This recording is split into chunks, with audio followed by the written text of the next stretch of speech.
mulanya itu tuh kayak gimana sih bisa dapat kesempatan kerja di Jepang itu? Hai teman-teman.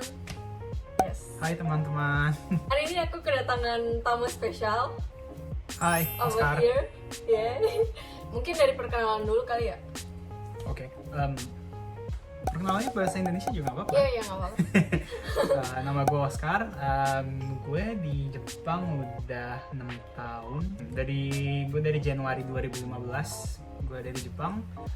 Dan pada awalnya gue kerja sebagai sistem engineer di salah satu perusahaan Jepang. Dan sekarang gue kerja sebagai IT consultant. Wah, jadi Oscar bakal share ke teman-teman semua gimana sih caranya orang-orang itu atau orang-orang Indonesia itu bisa kerja di Jepang. Oke, jadi Oscar ini udah kerja di Jepang selama 6 tahun dan sekarang dia kerja sebagai IT consultant ya. Sebenarnya IT consultant itu ngapain sih kerjaannya?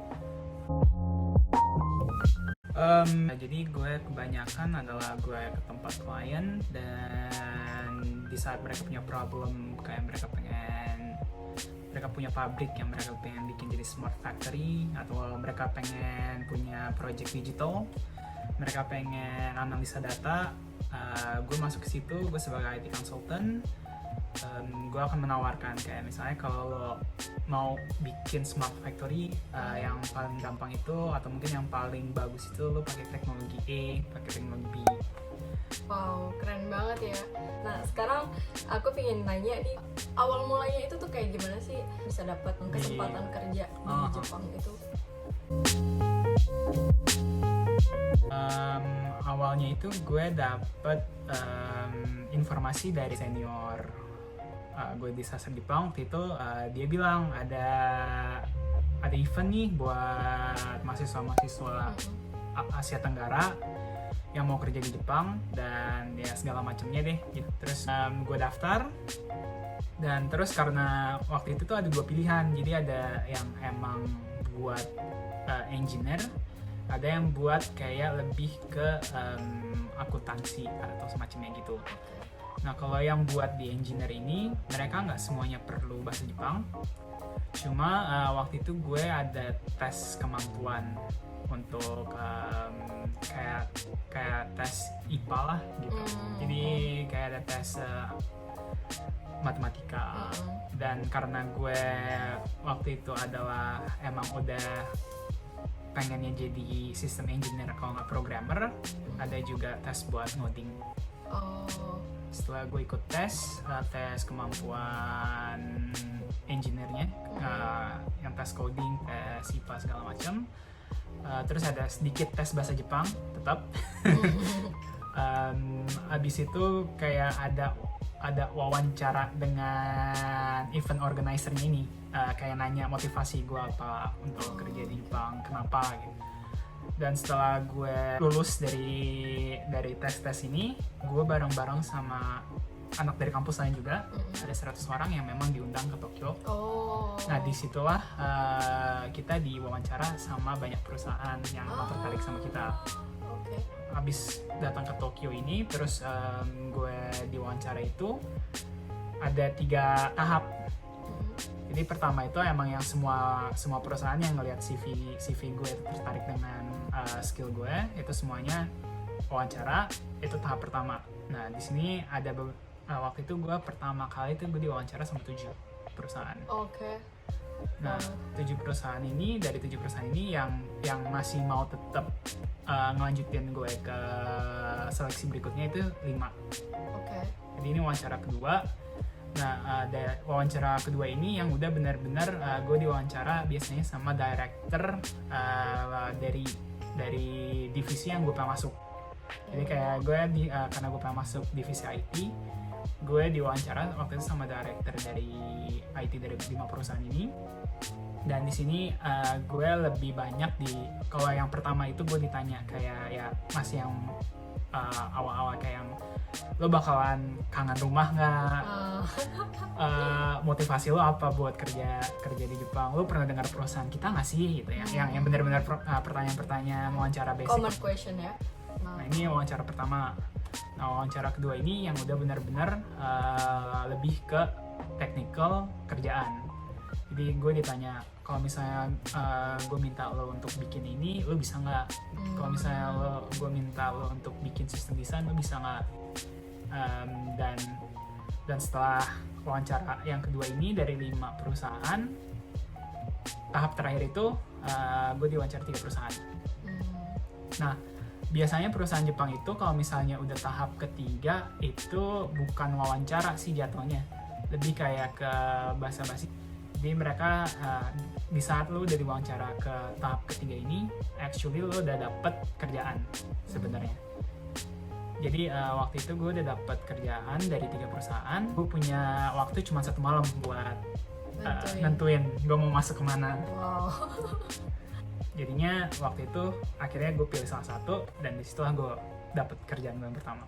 Wow, aku dengar dari ceritanya Oscar ini, wawancaranya itu tuh mereka nanya skillnya ya. Jadi kayak kalau misalnya pengen kerja IT, kayak mereka nanya kamu bisa nggak bikin aplikasi kayak gini, kayak gini itu. Tapi terus itu waktu pertama kali Oscar nyari kerjaan di Jepang, itu tuh Oscar gimana bahasa Jepangnya? Karena mungkin teman-teman yang di Indonesia ini kayak mungkin mereka pengen kerja di Jepang, cuma kayak aduh gimana dong, aku nggak bisa bahasa Jepang nih, dan bahasa Jepang itu susah banget, kayak nggak bisa belajar dalam semalam gitu. Itu gimana? Waktu itu Oscar tuh kayak gimana? Ya, jadi kalau gue karena emang udah dari gue SMP gue pengen nyobain tinggal di Jepang, cuman gue nggak pernah belajar bahasa Jepang sampai gue kuliah. Jadi waktu itu pas gue kuliah itu gue kebanyakan belajar bahasa Jepang dulu dari website, dari teman-teman gue di sastra Jepang kayak Dian. Terus waktu gue pertama kali wawancara untuk pekerjaan pertama gue di Jepang itu, bahasa Jepang gue benar-benar minim. Kayak gue bisa memperkenalkan diri, tapi kayak kalau misalnya udah masuk ke pembicaraan yang agak-agak teknikal, kayak yang udah beneran menuju ke kerjaan gue, harus pakai bahasa Inggris. Tapi itu sama perusahaannya oke ya, tetap? Ya, karena sekali lagi waktu itu adalah karena gue nge-apply-nya sebagai engineer. Sekarang di Jepang juga waktu lo nge-apply sebagai engineer itu lo nggak perlu bisa bahasa Jepang. Jadi waktu itu juga kalau bisa bagus, kalau nggak bisa bahasa Jepang juga masih mereka nggak apa-apa. Tergantung perusahaannya juga sih, karena kalau misalnya kayak perusahaan yang emang udah yang kayak atasan-atasannya itu udah orang-orang yang muda yang nggak gitu repot, biasanya mereka nggak apa-apa. Cuma ada juga emang perusahaan yang mengharuskan meskipun lo jadi engineer, lo harus punya N2 or at least minimal N3. Nah, tadi kita udah dengar cerita-cerita dari Oscar, bagaimana sih caranya dia bisa sekarang kerja di Jepang. Nah terus kalau menurut Oscar sendiri itu apa sih namanya, hal penting apa yang harus dimiliki seseorang agar bisa bekerja di Jepang?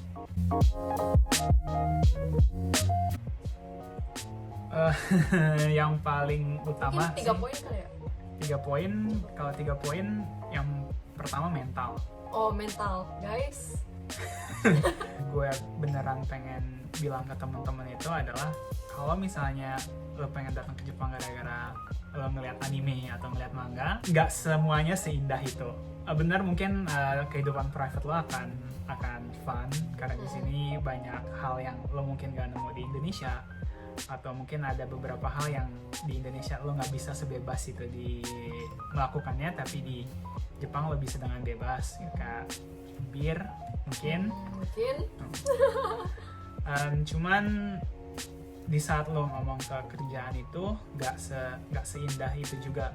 Pertama, di Jepang ini mereka workaholic. Per bulan itu bisa kerja overtime mungkin sekitar 20, 30, 40, 60 jam. Dan kalau gue bandingin dengan teman-teman gue yang kerja di Indo, itu mereka bisa yang, gue gak tahu, teman-teman gue mungkin agak-agak unik mungkin ya, cuman mereka bisa kayak nonton drama Korea selama kerja. It's not gonna happen guys, di Jepang itu udahlah. Lo kayak bisa on di Instagram saat lo kerja. Di Jepang no, it's a big no. Jadi buat teman-teman yang emang pengen kerja di Jepang. Pertama adalah karena semuanya nggak seindah yang ada di anime dan di manga. Mental satu. Dan yang kedua adalah mungkin untuk lo waktu apply pertama itu lo nggak perlu bahasa Jepang, cuman ya karena lo tinggal di Jepang akan jauh lebih baik kalau lo bisa bahasa Jepang. Karena emang orang Jepang itu jarang ya bisa bahasa Inggris. ya. Kayak yang mungkin yang benar-benar yang informasi penting kayak gimana lo mesti bayar pajak. Atau mungkin yang baru-baru ini karena ada COVID-19, sebenarnya di Jepang itu kita dapat uang apa sih ya itu namanya? Subsidi. Yeah.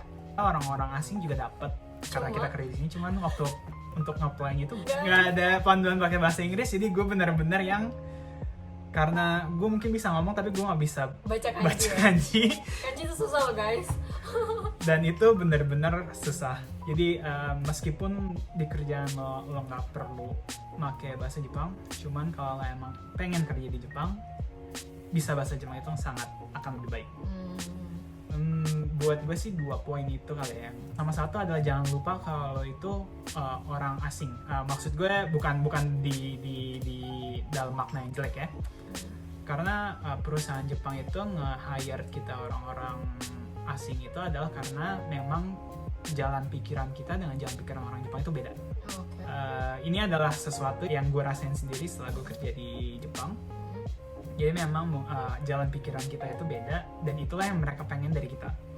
Jadi di saat mungkin lo meeting, di saat lo lagi mau ngasih idea ke atasan lo atau mungkin ke teman-teman kerja lo, justru coba dengan pola pikir orang Indonesia karena itu akan menjadi input buat mereka. Pertanyaan selanjutnya, ini setelah Oscar kerja di Jepang selama 6 tahun ya kurang lebih, itu ada hal yang disukai atau enggak yang disukai tentang bekerja di Jepang?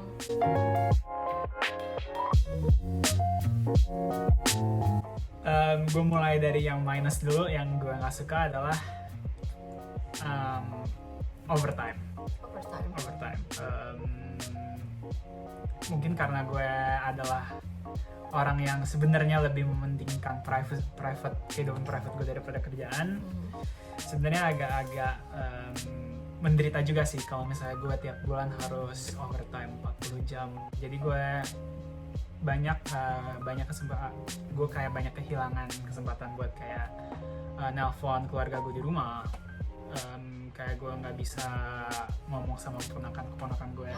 Banyak keponakan gue itu lucu-lucu. Keponakan aku juga lucu-lucu. Terus adalah yang kedua, meskipun mereka mengekspektasi point of view yang beda dari kita, cuman ada beberapa tempat yang mereka memang agak susah buat dirubah dari orang Jepang sendiri. Itu mungkin 2 poin yang gue nggak gitu suka.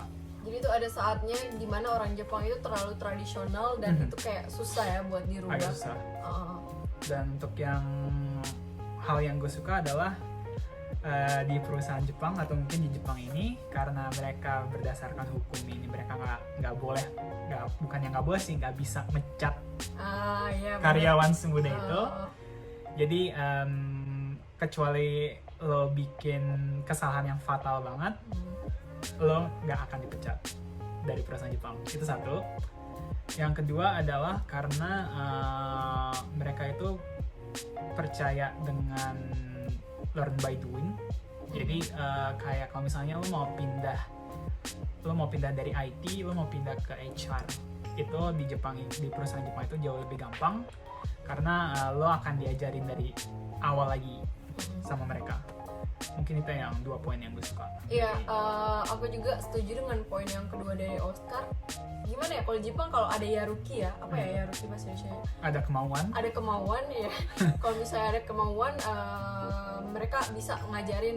Mungkin kayak awal-awal 6 bulan atau 1 tahun itu lo bakal di training sama mereka. Ya itu sih sebenarnya yang enak ya, dapat training kayak gitu-gitu. Nah, aku pengen nanya pertanyaan selanjutnya ini. Dulu kenapa memutuskan untuk kerja di Jepang?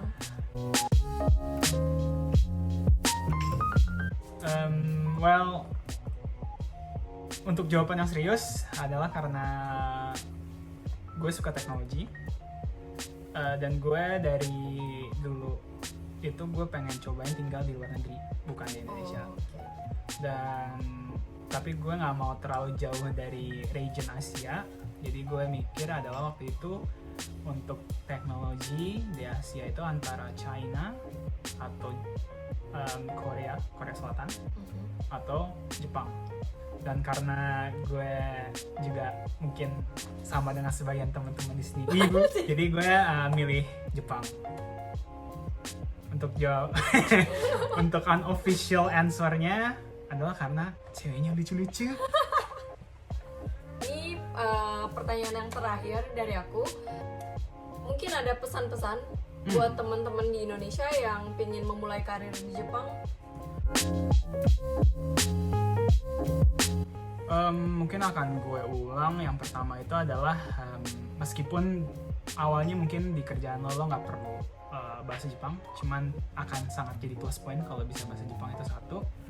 Yang kedua adalah bukan cuman buat teman-teman yang mau memulai karir di Jepang, tapi juga yang cuma mungkin mau kesini cuma buat liburan.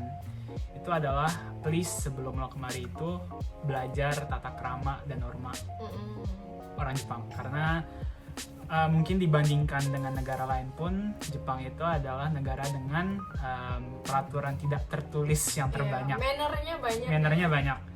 Dan di saat lo kemari tanpa lo tahu itu, meskipun lo mungkin berpikir itu adalah wajar di Indonesia, belum tentu itu wajar di sini.